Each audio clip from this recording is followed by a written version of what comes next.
C'est chaud pour les États-Unis dans la région. Désormais, tous exigent une seule chose, le départ sans condition et le démantèlement des bases américaines et de la présence américaine dans toute la région du Moyen-Orient. Le ministère de la Défense du Yémen annonce à son tour le blocus naval avec l'Arabie Saoudite au détroit de Bab el-Mandeb. Alors, mesdames et messieurs, ça devient très chaud pour les Américains au Moyen-Orient. Tous se lèvent comme un seul homme, mais bizarrement, l'Arabie Saoudite, le Bahreïn, le Qatar, la Jordanie, l'autre bloc que je viens de citer n'aurait pas de problème avec la présence américaine au Moyen-Orient.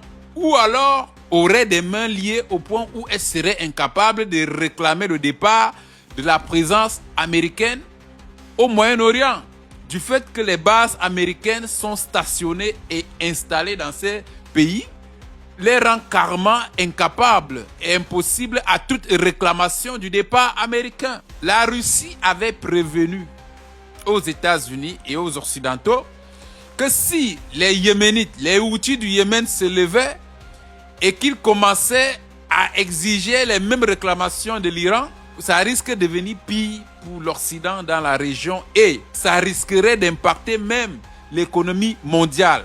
Parce que si on se retrouve avec aujourd'hui le détroit d'Ormuz qui est fermé et ajouter à cela cerise sur le gâteau, les Houthis du Yémen ferment aussi le détroit de Bab el-Mandeb, ça devient une cacophonie, non pas seulement pour le Moyen-Orient, mais pour l'économie mondiale.